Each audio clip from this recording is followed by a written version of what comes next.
Don't waste your money, buy the best packs in the game, and this is the best pack by far. Hard Mode Clear package costs you $19.99, gives you a lot of rate up summon tickets and a lot of crystals, but that is not what's making this pack so good. What makes this pack so good is the hard difficulty chapter 10 clear, which grants you a legendary relic shard summon selection ticket.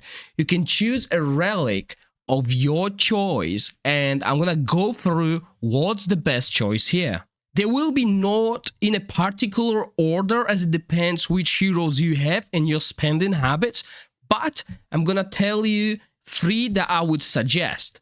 First one, if you have Jillian Fire is solid, but what Jillian Fire is missing is AoE heal, which Jillian Frost provides us. A second skill, she still can remove attack gauge, heal a single target, and also a chance to heal AoE, which means some allies will receive healing. It's a probability, but it is, and I picked Jillian myself, and I had such a blast as I didn't have a strong AoE healer. There are others like Sarah who can heal a lot, but back then I didn't have her. Now, Jillian Relic can be also purchased in the exchange shop. So if you don't know what exchange shop is, go here and you will see this relics here, and Jillian Frost can appear here. I'm gonna show you 2 other relics that are very good and can't appear in this shop. We know we can summon them because I summoned one of them. When you clear Forbidden Dungeon level 97, you have access to the legendary Fire Relic, and it can get you one of the best relics in the game, which is what I got, and that's Merlin Fire. Well, Merlin Frost is amazing, has a great crowd control, which will help you in the Forbidden Dungeon and etc. His Frosty Explosion and Frozen Remains buff can be used against Gorgas for Freeman team. Fire 1 is just broken. If you look at this skill here, 100% chance to grant each ally critical strike damage 2 and debuff immunity for 2 turns. On top of that, after you cast the skill, you will regenerate Vigor +1, and also you will inflict attack gauge disruption on your enemies. This is so huge. It helps you with speed farming all the content. I use Merlin Fire almost everywhere, but that's not all. If you look at his Phoenix advanced skill, he attacks one enemy 4 times and has a 100% chance to inflict Phoenix Ashes, which heal the attacker. This healing is based on attacker's max HP, and it gives them approximately 25% healing. So 25% of their max HP is being healed every time they attack. Right now, remember, number of uses 3 times, so only 3 heroes will benefit from it. He also grants attack increase 1 to the attacker for 1 turn, and 90% chance to recharge attack gauge by 30%. This is huge. But there's a third contender, and that's Morgan. Morgan Frost Relic is highly prized by everyone. I don't have it, so I can't really tell you if it's OP, but again, it's not available in the exchange shop, which gives it another high value target. When it comes to Morgan Frost, we'll be mainly using Twisted Bitterness, which is her attack 2, which costs 2 vigor, and we will attack all enemies 3 times, have 40% chance, which goes to 50%, to remove 1 buff, and 70% chance to inflict damage taken increase 2. Damage taken increase 2 is a lot of extra damage, okay? That's a lot, and it can stack with her passive. So if you look at her passive, if you're not sure what it does, it increases defense decrease 2 for 2 turns and damage taken increase 3. So you have damage taken increase 3 and damage taken increase 2 on the enemy, and this gives a lot of damage, okay? This makes your Bedivere Kai just do tremendous damage. However, we already have a fire weapon of Morgan, and we will mainly focus on Compressed Inferno skill, which will attack enemies 3 times, deal a little bit more damage, and will reduce attack gauge of the enemies with every attack, which means we can reduce it by 30%. This is already very good. And we will be using Merlin Fire in PvP and some bosses that require us to reduce the attack gauge. So there won't be a use case for that. However, there will be multiple use cases for this as well. But seriously, between those three, all of them are really close. Once again, Jillian, you can acquire her from the shop. The other two, you can't. However, there's another pack that you might consider. If you opt for Merlin Fire, you will have a chance to get, I believe, the best weapon from Morgan. For $30, you can get Morgan Storm Relic. And Morgan Storm Relic has helped me tremendously in almost every dungeon, and especially in the Forbidden Dungeon, in the Season 1. In Season 2, I changed my strategy a little bit, but what does it do?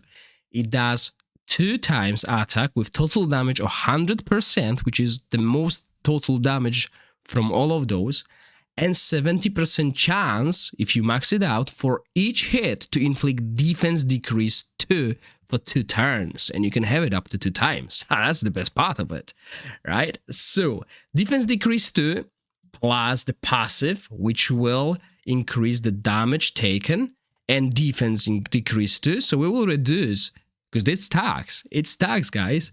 We'll have 2 defense decreases too, 1 from passive and 1 from the skill, and damage taken increase 3, which does, I believe, even more damage than Morgan Frost applying this, especially on enemies who have high defense, right? Also, Eye of Disaster is such a good skill when you need an AoE crowd control if you're using a single target DPS. On top of that, if there are enemies who can recover HP, she will apply Recovery Disruption for 2 turns with 80% chance, and that's not boosted by the skill level. It comes with 80% chance for 1 turn. And this is huge. This is probably like second best buy, because as we know, Morgan, especially at Chivalry 3, is just a monster, okay? So these 2 packs will cost you $50 already. What else is a good value? Obviously, the good value will come from the daily perks. So you want to get this stamina, you want to get these crystals and these crystals as well.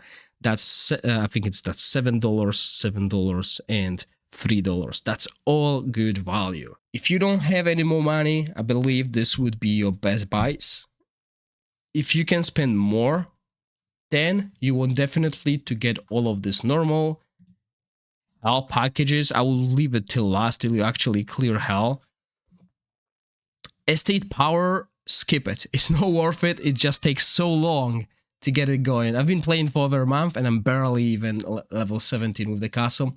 Get the combat power 1. It's easy to get 180.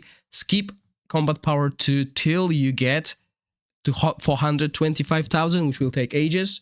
This one, Arena tier package, that's been added recently. If you get to gold 1, you get a lot of free rewards and a lot of stamina as well, plus the arena coins, which can get you an amazing hero, Sergius, who's one of the strongest heroes in the game when it comes to supporting and increasing your attack gauge. If you just started your own day 1, equipment relay package 1 will get you going with a full 4-star attack speed set and a critical set as well. This was a really good investment, as it will be a while before you can get a 4-star equipment.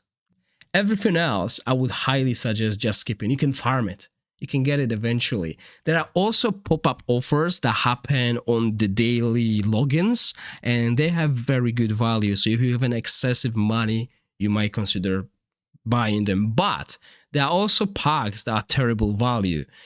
So packs like this, legendary rate up for 129, commandant marble, that's too much. It grants you equipment, which is RNG. It grants you some resources, grants you 7,700 crystals and some gold. No, this is not a good deal.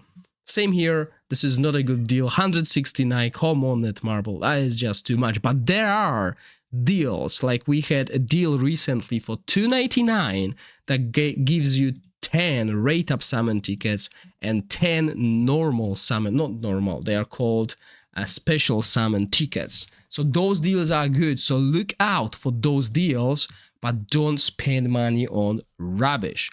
I also forgot to mention that there is the night pass. And while it's good, you don't need to buy it straight away. Because if you buy it on day one, you will only get a little bit of resources. It's better if you buy it when you get to halfway through, and then you'll have a big burst of items, stamina, etc. at that time of the purchase. I mean, you have a whole month really to get this to maximum level. As you can see, I still got 11 days and I'm almost at the max level, so no rush of getting it, but it's definitely worth it because for the price, I think, of 19.99, you have a lot of resources here, and you can only buy it, when you purchase it, you only get in this the lowest tier, the gold tier, right? So you only get in this, but it's a good value for that. You need to spend 2,000 crystals to unlock that, but it's still good value because this alone is 1,500 crystals, right? And you pay 2,000, plus you get all the stamina, all the memory stones as well, and more special summons as well. So I believe these are the best packs to buy in the game, and I told you which relics I would suggest thinking about picking. Again, as a summary, Julian, amazing AoE healer when you choose her Frost Relic. However, you can get her Frost Relic through the exchange. Merlin Fire, an amazing support that will boost the damage of your damage dealers, basically speed running through content. And just as a proof, if you look at the timings that I do in the Sealed Temple dungeons, both of them at 1 minute and 1 minute 52, that's because of Merlin Fire. And also Morgan Frost, a very good pick. Morgan Fire is already solid, and if you want to spend extra money, Morgan Storm Relic is also amazing. Let me know in the comment section if you think I've missed a pack that you think is worth buying, especially as a lower spender, because obviously whales will buy everything that I mentioned. But yeah, I want to know if you guys have your favorite pack in the game. I hope you enjoyed the video. If you do, please click the like button and consider subscribing to my channel. As always, thank you for watching. Stay safe. Bye.